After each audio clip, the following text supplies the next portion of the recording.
But sort of the gist of it is that the Rocket Force generals gave intelligence to Americans regarding the state of China's military. And so this information that we're now getting from Bloomberg seems to be a part of that list of intel that has now been uncovered in America. So China's strategic missiles are apparently filled with water, and missile silo vents can't even open. Is that why military generals are going missing in China?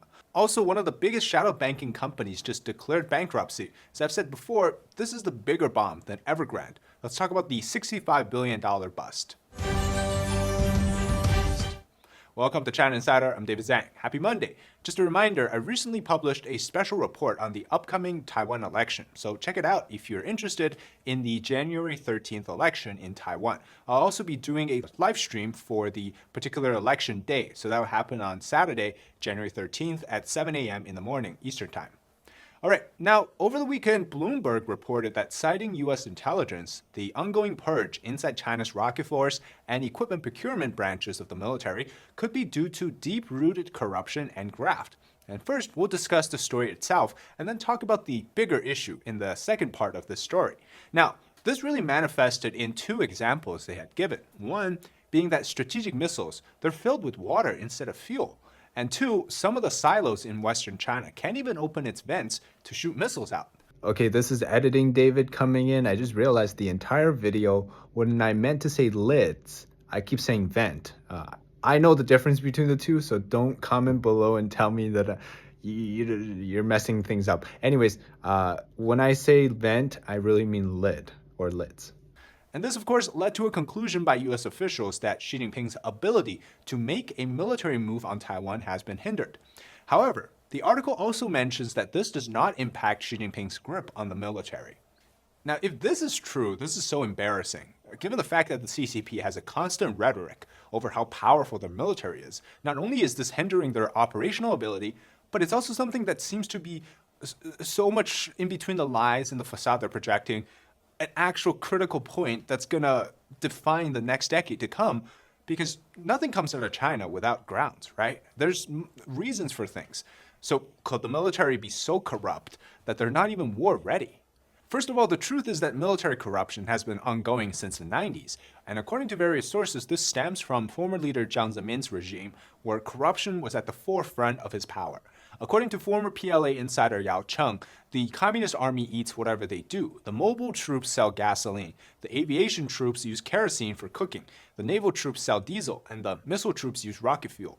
And the troops use these to build relationship with local officials in sort of a bribery exchange situation.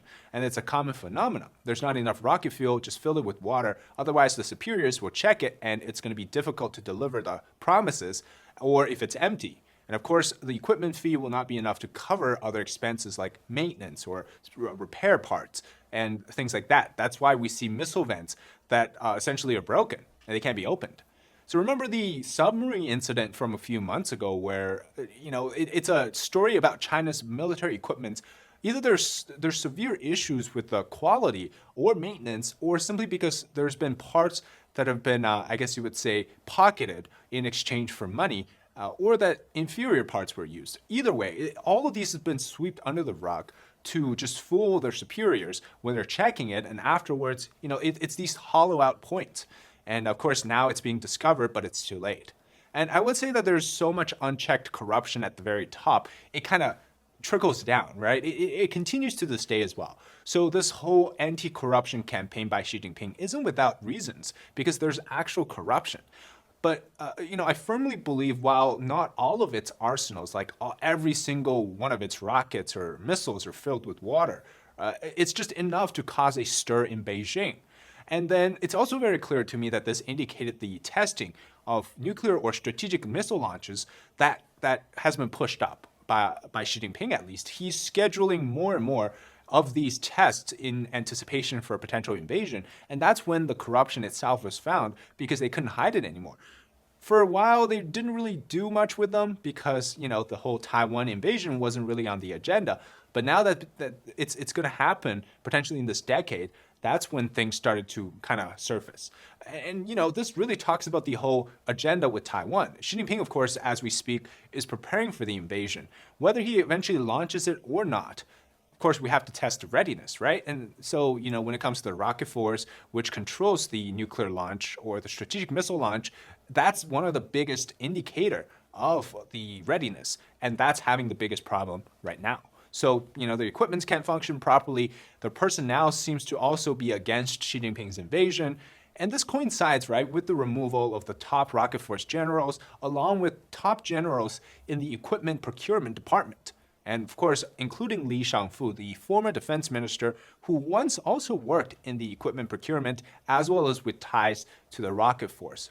So what's interesting is that now there's a conclusion by the US officials to say that Xi Jinping won't be making a move because of this massive setback in its critical arsenal.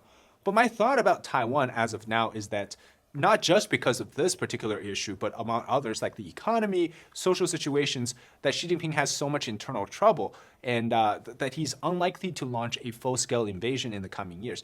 But that does not mean or discount the fact that there could be something as dangerous as this year or as early as this year, where we could see something, let's say, a posturing, aggressive posturing or something like that towards Taiwan, particularly with the upcoming Taiwan election. Now, for the past few years, right, we've seen this situation where everybody thinks that China is ready to invade and they have the ability to invade. But we're now getting so much news surrounding the lack of preparation or the unpreparedness around Beijing and its military that it's starting to change for me and many others personally. What sort of plan are we really talking about? Is 2027 even the end date? But, of course, we're not going to say that because Xi Jinping's not going to invade, let's just forget everything, relax now. But we still have to be prepared, right?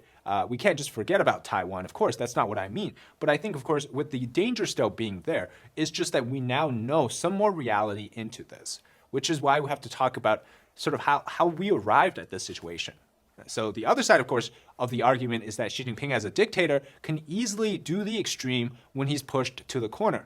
The worse the things get for him, the more that he's going to direct all of the domestic resentment towards something outside, like Taiwan, like what Nazi Germany did before World War II.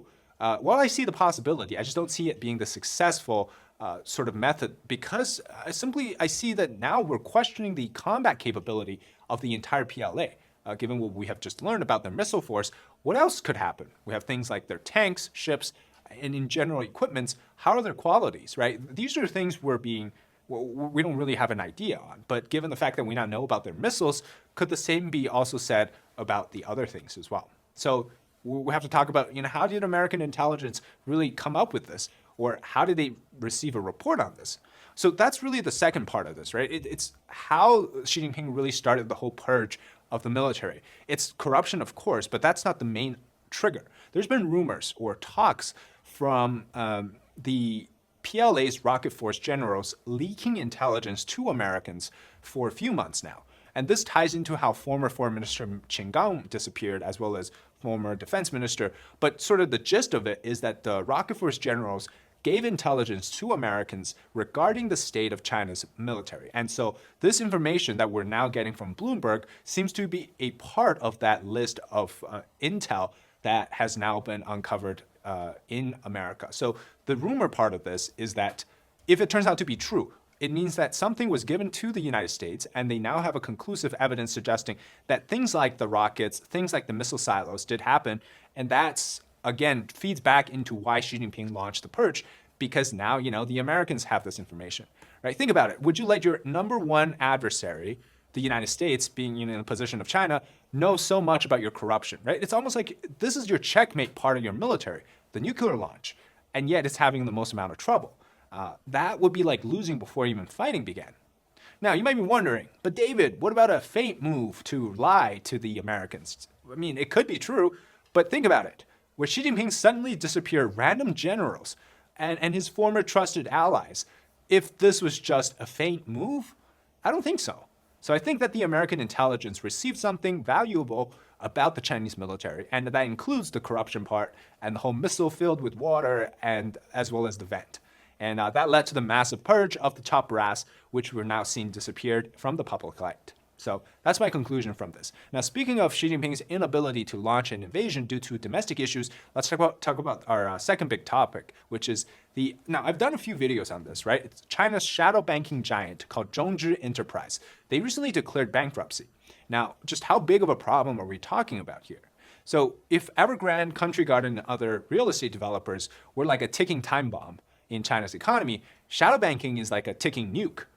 Just a quick reminder what Zhongzhi really is. It's basically an elite version of a private investment circle that only the richest of the rich can play, like Richmond's Club, and so to speak.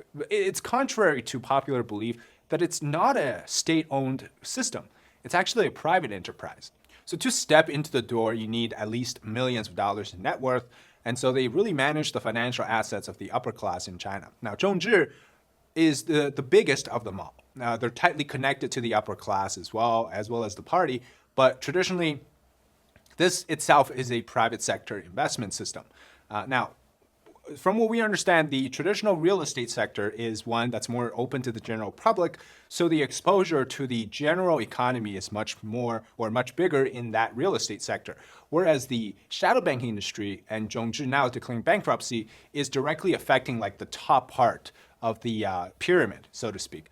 Many of us saw this coming, right? The shadow banking industry was heavily tied to the real estate as well. And so two of these are both collapsing at the same time. But the timing is rather interesting because we just started 2024.